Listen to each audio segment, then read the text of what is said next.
Hello बच्चों, मैं नेहा खंडेलवाल आज की कक्षा में आपका स्वागत करती हूँ। बच्चों, हम पढ़ रहे हैं कक्षा 1 की हिंदी विषय।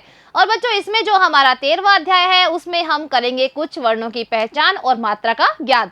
तो देखिए कौन कौन से वर्णों की आज हम पहचान करेंगे। हम करेंगे बच्चों न, स और अंग, और इसी के साथ में बच्चों हम चंद्र बिंदु और अंक की मात्रा का भी ज्ञान करेंगे। तो चलिए बच्चों शुरू करते हैं। तो देखिए यहाँ पर लिखा हुआ है बच्चों न। क्या लिखा हुआ है? न। अब बच्चों देखिए न से होता है बाण, क्योंकि बच्चों बाण में आता है न, बा और न, तो यहाँ पर आया है न। तो सभी बच्चे मेरे साथ बोलेंगे न से बाण। बच्चों अब हम अपनी पुस्तक में न पर अपनी पेंसिल घुमाएंगे, जिससे कि हम इसको अच्छी तरह से बनाना सीख जाएंगे। तो सभी बच्चे अपनी पुस्तक निकालिए और मेरे साथ इस पर अपनी पेंसिल घुमाइए। तो बच्चों कहाँ से घुमाना शुरू करना है? हमें करना है यहाँ से। तो कैसे घुमाएंगे? यहाँ से हम एक खड़ी लाइन इस तरह बनाएंगे। अब बच्चों जहाँ पर खड़ी लाइन हमने छोड़ी है वहाँ पर ही पेंसिल रखकर हम इस तरह का आधा गोला यहाँ तक बनाएंगे। अब वापस से इस आधे गोले को हम खड़ी लाइन के द्वारा ऊपर तक मिला देंगे। अब बच्चों हमें यहाँ पर एक खड़ी लाइन बनानी है इस तरह से, और यहाँ पर आड़ी लाइन। तो देखिए बच्चों इस तरह से आप इस पर अपनी पेंसिल 4-5 बार घुमाइए, ताकि बच्चों आप इसको बनाना सीख जाएंगे। अब बच्चों देखिए न से होता है बाण, इसी तरह है न से होता है किरण। बच्चों जो सूर्य से जो किरणें निकलती है उसे कहते हैं किरण। तो न से बाण, न से किरण, क्योंकि इसमें भी न का उपयोग किया गया है। बच्चों अब हम न बनाने का अभ्यास करेंगे, और किस में करेंगे? अपनी कॉपी में। तो सभी बच्चे अपनी कॉपी निकालिए और मेरे साथ बनाइए न। तो देखिए बच्चों हमें जो वर्ण है वो इन दोनों लाइनों के बीच में ही लिखना है, इससे बाहर वो बिल्कुल भी नहीं निकलना चाहिए। तो चलिए बच्चों लिखना शुरू करते हैं। तो देखिए ऊपर वाली जो नीली लाइन है वहां से हम शुरू करेंगे। तो एक छोटी खड़ी लाइन हम इस तरह बनाएंगे। अब बच्चों यहाँ पर हम आधा गोला बनाएंगे और आधे गोले को हम खड़ी लाइन के द्वारा वापस ऊपर वाली लाइन से मिला देंगे। अब हम बनाएंगे एक खड़ी लाइन। तो देखिए कैसे बनाया हमने। छोटी खड़ी लाइन, आधा गोला, एक और खड़ी लाइन और एक पूरी खड़ी लाइन जो इन दोनों लाइनों को छूनी चाहिए। अब हम बनाएंगे इसके ऊपर एक आड़ी लाइन। तो देखिए छोटी खड़ी लाइन, आधा गोला, यहाँ पर खड़ी लाइन, एक और खड़ी लाइन और यहाँ पर आड़ी लाइन। तो ये क्या है बच्चों? न। बच्चों आप अपनी कॉपी में इस न को कई बार बनाने का अभ्यास कीजिए, ताकि आप इसको अच्छी तरह बनाना सीख जाएंगे। तो देखिए कैसे बनाना है। खड़ी लाइन छोटी, आधा गोला।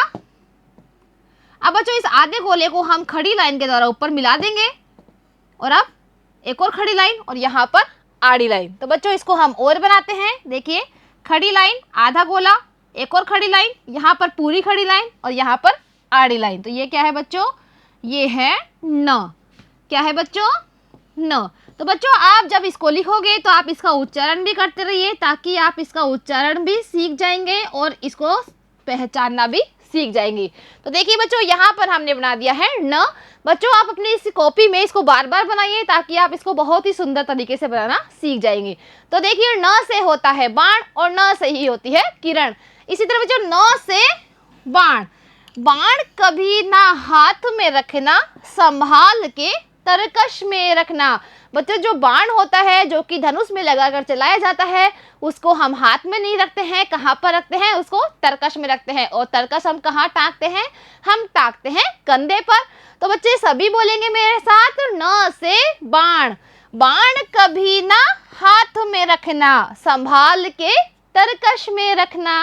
अब हम सीखेंगे बच्चों चंद्र बिंदु। देखिए बच्चों ये होती है चंद्र बिंदु, जो कि किसी भी वर्ण के ऊपर चंद्र बिंदु यानी इस तरह से आकृति बनाई जाती है और उसके ऊपर लगाया जाता है बिंदु। बच्चों ये आकृति है वो हमें चांद के जैसे दिखाई देती है, इसलिए हम इसे बोलते हैं चंद्र बिंदु। तो देखिए बच्चों यहाँ पर आपको किसका चित्र दिखाई दे रहा है? ये है बच्चों चांद का। और चांद हम कैसे लिखते हैं? ये है च। च में आपकी मात्रा लगाई तो बन गया है चा। और बच्चे चा के ऊपर लगेगी चंद्र बिंदु और यहाँ पर हम लिखेंगे द। तो ये है बच्चों चांद। तो बच्चों चंद्र बिंदु से बनने वाला शब्द हो गया है चांद। अब देखिए बच्चों जो चंद्र बिंदु है उसको हम बनाने का अभ्यास करेंगे। तो सबसे पहले अपनी पुस्तक निकालिए और उसमें जहाँ पर चंद्र बिंदु बनी हुई है उस पर अपनी पेंसिल घुमाइए। तो देखिए कैसे घुमाना है। सबसे पहले बच्चों हमें इस तरह से एक चांद के जैसे आधा गोला बनाना है और ऊपर लगानी है बिंदु। तो ये है बच्चों चंद्र बिंदु। अब देखिए बच्चे, जो चंद्र बिंदु होती है उसका जो उच्चारण होता है वो हम नाक और मुंह दोनों के द्वारा करते हैं, तो इसको बोलते हैं बच्चों अनुनासिक। लेकिन बच्चों हम यहाँ पर चंद्र बिंदु ही इसे बोलेंगे और इसका उच्चारण हम करेंगे नाक और मुंह दोनों से। तो देखिए बच्चों, चंद्र बिंदु से बनने वाला शब्द हो गया है चांद। इसी तरह बच्चों यहाँ पर आपको दिखाई दे रहा है ऊंट, और ऊंट में भी लगी हुई है चंद्र बिंदु, किस पर? ऊ पे। तो देखिए ऊ के ऊपर चंद्र बिंदु लगी है, तो ऊंट, ऊंट। अब बच्चों हम अपनी कॉपी में चंद्र बिंदु बनाने का अभ्यास करेंगे। तो देखिए चंद्र बिंदु कहाँ बनती है? किसी भी वर्ण के ऊपर, और वर्ण कहाँ लिखा जाता है? इन दोनों लाइनों के अंदर। और बच्चों चंद्र बिंदु है वो वर्ण के ऊपर लगती है, यानी ऊपर वाली लाइन के ऊपर हमें इसे लगाना है। तो चलिए बच्चों इसको बनाने का हम अभ्यास करते हैं। तो सभी बच्चे अपनी कॉपी निकालिए और मेरे साथ बनाइए चंद्र बिंदु। तो देखिए बच्चों हमें कहाँ से बनानी है चंद्र बिंदु? ऊपर वाली लाइन के ऊपर। तो देखिए इस तरह से हमें चांद के जैसी आकृति बनानी है, और इसको हम आधा गोला भी बोल सकते हैं, और इसके ऊपर हम लगाएंगे बिंदु। तो कैसे बनाई हमने? इस तरह से आधा गोला, इस पर बिंदी, यहाँ पर भी बच्चों आधा गोला, बिंदी। तो बच्चों इस तरह से आप अपनी कॉपी में इसे बार बार बनाइए ताकि आप इसे बनाना सीख जाएंगे। तो देखिए कैसे बनाना है, आधा गोला, बिंदी, ये होती है बच्चों चंद्र बिंदु। क्योंकि इसमें एक चांद बनता है, एक लगती है बिंदु, इसलिए इसको बोलते हैं हम चंद्र बिंदु। तो देखिए चंद्र बिंदु से बनता है बच्चों चांद। क्या बनता है? चांद। चांद मामा गोल मटोल, कल थे आधे आज है गोल। बच्चों जो चांद होता है जो कि रात में हमें दिखाई देता है वो कैसे हैं? गोल मटोल है। तो बच्चों वो कभी छोटे दिखाई देते हैं, कभी बड़े दिखाई देते हैं, यानी जो चांद की आकृति है वो प्रतिदिन बदलती रहती है। तो वो कल तो थे आधे, आज हो गए हैं पूरे गोल। तो सभी बच्चे बोलेंगे चंद्र बिंदु से बनने वाला शब्द है चांद। चांद पर लगी हुई है चंद्र बिंदु। चांद मामा गोल मटोल, कल थे आधे आज हैं गोल। अब बच्चों हम चंद्र बिंदु से बनने वाले कुछ शब्द यहाँ पर देखते हैं। तो देखिए ये क्या है? स। क्या है बच्चों? स। स में आ की मात्रा लगी हुई है, तो इसे हम बोलेंगे सा।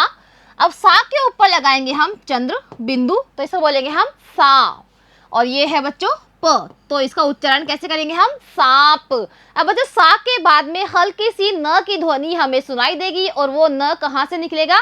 नाक और मुंह दोनों से। तो ये है बच्चों सांप। तो देखिए ये बन गया है सांप। इसी तरह बच्चों एक और हम शब्द देखते हैं, ये क्या है? क। क में छोटे ऊ की मात्रा लगी तो बन गया है कु। अब इसके ऊपर लगती है बच्चों चंद्र बिंदु, तो क्या बन गया है? कु। और ये है बच्चों आ, तो इसको पढ़िए बच्चों कुआ। क्या है ये? कुआ। अब बच्चों कु के बाद में न की ध्वनि हमें सुनाई दे रही है, तो देखिए यहाँ पर ये बच्चा कुएं में से पानी निकाल रहा है।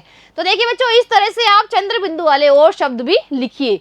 अब बच्चों हम सीखेंगे स। क्या है ये? स। और स से होता है षटकोण। क्या होता है? षटकोण। इसको षटकोण क्यों बोलते हैं बच्चों? क्योंकि इसमें होती है 6 भुजाएं, यानी 6 कोण। कैसे? 1 2 3 4 5 और 6, इसलिए बच्चों इसको हम बोलते हैं षटकोण। अब बच्चों हम अपनी पुस्तक में स पर घुमाएंगे पेंसिल, ताकि हम इसको बनाना सीख जाएंगे। तो सभी बच्चे अपनी पुस्तक निकालिए, और बच्चों जहां पर स बना हुआ दिखाई दे रहा है उस पर अपनी पेंसिल घुमाइए। तो चलिए बच्चों शुरू करते हैं। तो देखिए सबसे पहले हमें क्या बनाना है? हमें पैर की जैसी आकृति बनानी है। तो कैसे बनाएंगे हम? यहाँ पर एक खड़ी लाइन, अब खड़ी लाइन के नीचे ही हम इस तरह से आधा गोला बनाएंगे, और यहाँ पर एक और खड़ी लाइन। अब बच्चों यहाँ पर देखिए, यहाँ से लाकर यहाँ तक हम तिरछी लाइन बनाएंगे, और ऊपर आड़ी लाइन। तो ये है बच्चों स। बच्चों इस पर आप अपनी पेंसिल 4-5 बार घुमाइए, ताकि आप इसको अच्छी तरह से बनाना सीख जाएंगे और आप इसकी आकृति भी पहचानने लगेंगे। तो देखिए बच्चों स से होता है षटकोण, इसी तरह स से होता है षटमुख। क्या होता है? षटमुख। अब बच्चों षटमुख कौन थे? ये थे बच्चों भगवान, जिसके की 6 मुंह थे। षट मतलब 6, मुख मतलब मुंह, यानी 6 मुंह वाले जो भगवान हैं उन्हें बोलते हैं हम षटमुख। देखिए इनके 6 मुंह कहाँ है? 1 2 3 4 5 और 6। तो बच्चों ये है षटमुख। तो देखिए बच्चों अब हम अपनी कॉपी में स बनाने का अभ्यास करेंगे। तो सभी बच्चे अपनी कॉपी निकालिए और मेरे साथ बनाइए स। बच्चों जो स वर्ण है वो हमें इन दोनों लाइनों के बीच में ही लिखना है। तो चलिए बच्चों बनाना शुरू करते हैं। तो देखिए हमने प तो बनाना सीखा था, अब उसी से हम बनाएंगे स। तो देखिए सबसे पहले हम प की आकृति बनाएंगे, एक खड़ी लाइन यहाँ पर बनाया। अब बच्चों इस तरह हम आधा गोला बनाएंगे और यहाँ पर एक पूरी खड़ी लाइन जो कि दोनों लाइनों को छूनी चाहिए। अब बच्चों इसके बीच में हमें तिरछी लाइन बनानी है। कैसे बनाएंगे हम? एक खड़ी लाइन, आधा गोला, पूरी खड़ी लाइन और यहाँ पर एक तिरछी लाइन। अब इसके ऊपर आड़ी लाइन बनाएंगे। तो देखिए खड़ी लाइन, आधा गोला, पूरी खड़ी लाइन, यहाँ पर बच्चों एक तिरछी लाइन और यहाँ पर आड़ी लाइन। तो ये है बच्चों स। क्या है बच्चों? ये स। तो देखिए बच्चों कैसे बनाना है। खड़ी लाइन, आधा गोला, पूरी खड़ी लाइन, तिरछी लाइन और ऊपर आड़ी लाइन। ये बच्चों बन गया है स। अब बच्चों इसको हमें और भी बनाने का अभ्यास करना है। तो देखिए खड़ी लाइन, आधा गोला, पूरी खड़ी लाइन, तिरछी लाइन और आड़ी लाइन। खड़ी लाइन, आधा गोला, पूरी खड़ी लाइन, तिरछी लाइन और आड़ी लाइन। ये क्या है बच्चों? स। बच्चों आप जब कोई भी वर्ण लिखते हो तो आप इसका उच्चारण साथ में कीजिए ताकि आप इस वर्ण को बोलना और पहचानना सीख जाएंगे। तो देखिए बच्चों कैसे बनाना है हमें। खड़ी लाइन, आधा गोला, पूरी खड़ी लाइन, तिरछी लाइन और यहाँ पर आड़ी लाइन। तो स से षटकोण और स से षटमुख। अब देखिए जो स से होता है षटकोण, षटकोण ये कहलाता है सबके मन को भाता है। बच्चों ये जो पिक्चर आपको दिखाई दे रही है वो है षटकोण की और बच्चों ये सबके मन को भाता है, यानी ये सभी को अच्छा लगता है। तो सभी बच्चे मेरे साथ बोलेंगे स से षटकोण। षटकोण ये कहलाता है सबके मन को भाता है। अब बच्चों हम क्या सीखेंगे? हम सीखेंगे अंग। क्या सीखेंगे? अंग। और अंग से होता है अंगूर। सभी बच्चे अंगूर खाते हैं। अंगूर कैसे लगते हैं? खट्टे मीठे लगते हैं। तो अंग से अंगूर। सभी बच्चे मेरे साथ बोलिए अंग से अंगूर। अब बच्चों हमें अपनी पुस्तक में अंग बनाने का अभ्यास करना है। तो सभी बच्चे अपनी पुस्तक निकालिए और जहाँ पर अंग बना हुआ दिखाई दे रहा है उस पर अपनी पेंसिल घुमाइए। बच्चों ये बनाना बहुत ही आसान है क्योंकि ये कैसे बना हुआ है, यहाँ पर अ बना हुआ है और अ के ऊपर लगी हुई है बिंदु। तो चलिए बच्चों बनाना शुरू करते हैं। तो देखिए सबसे पहले हम अ की आकृति बनाएंगे। तो यहाँ पर हम पेंसिल रखेंगे और इस तरह से बच्चों हम यहाँ पर आधा गोला बनाएंगे। सभी बच्चों ने बना लिया है। अब वापस से हम यहाँ पेंसिल रखेंगे और एक नीचे आधा गोला बनाएंगे। अब यहाँ पर आड़ी लाइन, यहाँ खड़ी लाइन और ऊपर एक आड़ी लाइन और इसके ऊपर लगेगी बिंदु। तो ये है बच्चों अंग। बच्चों जो अंग है यानी जो इसकी मात्रा है वो किसी भी वर्ण के ऊपर बिंदु के रूप में लगाई जाती है और इसका उच्चारण हम करते हैं नाक के द्वारा। और बच्चों इसमें न की ध्वनि हमें स्पष्ट सुनाई देती है। तो बच्चों इसको हम बोलते हैं अनुस्वार। क्या बोलते हैं? अनुस्वार। अब बच्चों यहाँ पर हम अंग से बनने वाले कुछ शब्द देखते हैं। देखिए बच्चों ये है पंखे का चित्र और यहाँ पर लिखेंगे हम प। प के ऊपर लगाएंगे हम अंग से अंगूर की बिंदु। अब हम लिखेंगे ख। ख में आ की मात्रा खा। तो ये क्या हो गया है? पंखा। अब बच्चों हम अंग से अंगूर लिखने का अभ्यास करेंगे और किस में करेंगे? अपनी कॉपी में। तो सभी बच्चे अपनी कॉपी निकालिए। बच्चों अंग से अंगूर लिखना बहुत ही आसान है। इसके लिए हमें सबसे पहले बनाना है अ से अनार, जो कि हमने सीख लिया था, और उसके ऊपर बच्चों लगा देंगे बिंदु। तो बन जाएगा अंग से अंगूर। तो चलिए बच्चों लिखना शुरू करते हैं। तो देखिए जो हमारा वर्ण है वो इन दोनों लाइनों के बीच में ही होना चाहिए, लेकिन जो इसकी मात्रा है यानी इसकी जो बिंदु है वो हम लिखेंगे इस लाइन के ऊपर। तो चलिए बच्चों बनाते हैं। तो देखिए सबसे पहले हम बनाएंगे एक आधा गोला इस तरह से। अब इसी के साथ में एक और आधा गोला बनाएंगे हम इसके नीचे, जो कि नीचे वाली लाइन को छूना चाहिए। अब आड़ी लाइन और यहाँ पर खड़ी लाइन। अब बच्चों इसके ऊपर बना देंगे हम एक और आड़ी लाइन। तो देखिए कैसे, यहाँ से आधा गोला, एक और आधा गोला, आड़ी लाइन, खड़ी लाइन और यहाँ पर आड़ी लाइन। तो ये क्या है बच्चों? अ।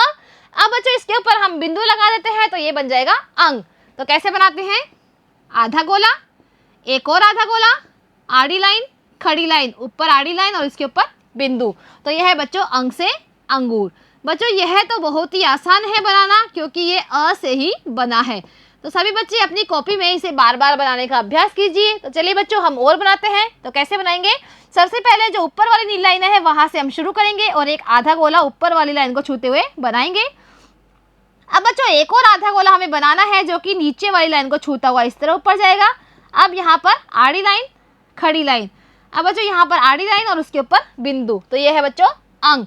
बच्चों आप जब भी अंग से अंगूर बनाएंगे तो आप बच्चों इसका उच्चारण करते हुए बनाइए, ताकि आप इसका उच्चारण भी सीख जाएंगे और इसको लिखना भी सीख जाएंगे। तो कैसे बनाना है बच्चों? आधा गोला, एक और आधा गोला, आड़ी लाइन, खड़ी लाइन, आड़ी लाइन, ऊपर बिंदु। और बनाइए बच्चों, आधा गोला, एक और आधा गोला, आड़ी लाइन, खड़ी लाइन, यहाँ पर आड़ी लाइन और इसके ऊपर बिंदु। तो यह है बच्चों अंग। अब देखिए बच्चों, अंग से होता है अंगूर। क्या होता है? अंगूर। अंगूर का है प्यारा गुच्छा, खट्टा मीठा कितना अच्छा। देखिए बच्चों, यहाँ पर आपको अंगूर का गुच्छा दिखाई दे रहा है। अंगूर का गुच्छा किसे कहते हैं? जिसमें बहुत सारे अंगूर एक डाली से लगे हुए हैं, उसे बोलते हैं गुच्छा। तो देखिए ये जो अंगूर का गुच्छा है वो कितना प्यारा है और ये कैसा होता है? खट्टा मीठा। तो सभी बच्चे मेरे साथ बोलेंगे, अंग से अंगूर। अंगूर का है प्यारा गुच्छा, खट्टा मीठा कितना अच्छा। अब बच्चों हम यहाँ पर अंग की मात्रा से यानी बिंदु से बनने वाले कुछ शब्द देखते हैं। तो देखिए ये है बच्चों प। क्या है ये? प। प के ऊपर लगी हुई है बिंदु, तो इसे हम बोलेंगे पंग। और ये क्या है? ख। अब बच्चों हम इसको एक साथ पढ़ते हैं, पंख, पंख। और देखिए ये है पंख। अब दूसरा शब्द देखते हैं बच्चों, ये है ब। क्या है बच्चों? ब। और ब के ऊपर लगानी है हमें बिंदु, तो क्या बन गया है? बन। ये क्या है? द। और ये क्या है? र। तो क्या बन गया है? बंदर। यहाँ पे बच्चों आपको बंदर दिखाई दे रहा है, तो यह है बच्चों बंदर। तो बच्चों आप इसी तरह किसी भी वर्ण के ऊपर इस अंग से अंगूर की मात्रा लगा सकते हैं। जैसे बच्चों प के ऊपर अगर हम बिंदु लगाते हैं तो इसे बोलेंगे पंग। इसी तरह बच्चों ख के ऊपर लगाएंगे तो बोलेंगे खंग, ग के ऊपर लगाएंगे तो बोलेंगे गंग। तो बच्चों इसी तरह से आप सभी वर्णों के ऊपर इस तरह की बिंदु लगाकर इसका उच्चारण करना सीखिए। इसी के साथ में बच्चों इन सभी वर्णों के ऊपर आप चंद्र बिंदु लगाकर भी इसका उच्चारण करना सीखिए। तो बच्चों आज हमने क्या क्या सीखा है? हमने सीखा है बच्चों न। क्या सीखा है? ण। न से होता है बाण और न से ही होता है बच्चों किरण। इसके बाद में हमने सीखा है बच्चों चंद्र बिंदु, जो कि किसी भी वर्ण के ऊपर लगाई जाती है। जैसे बच्चों चांद, आँख, इसी तरह से मुंह। और बच्चों तीसरा वर्ण जो हमने सीखा है वो है स। स से होता है षटकोण और स से ही होता है षटमुख। और बच्चों इसके साथ हमने सीखा है अंग से अंगूर। और बच्चों अंग से अंगूर की मात्रा भी सीखी है, जो कि किसी भी वर्ण के ऊपर लगाई जाती है। जैसे बच्चों प के ऊपर लगाई और इसके ऊपर बच्चों लगाए हमने खा, तो बन गया है पंखा। इसी तरह से बच्चों बंदर में भी ब के ऊपर लगी हुई है अंग से अंगूर की बिंदु। तो बच्चों आज हमने इन सभी को सीखा है, पहचाना है और लिखना भी सीखा है। अब बच्चों अगली कक्षा में हम इनसे संबंधित करेंगे कुछ अभ्यास कार्य। तो मिलते हैं अगली कक्षा में। आज के लिए बच्चों इतना ही। धन्यवाद।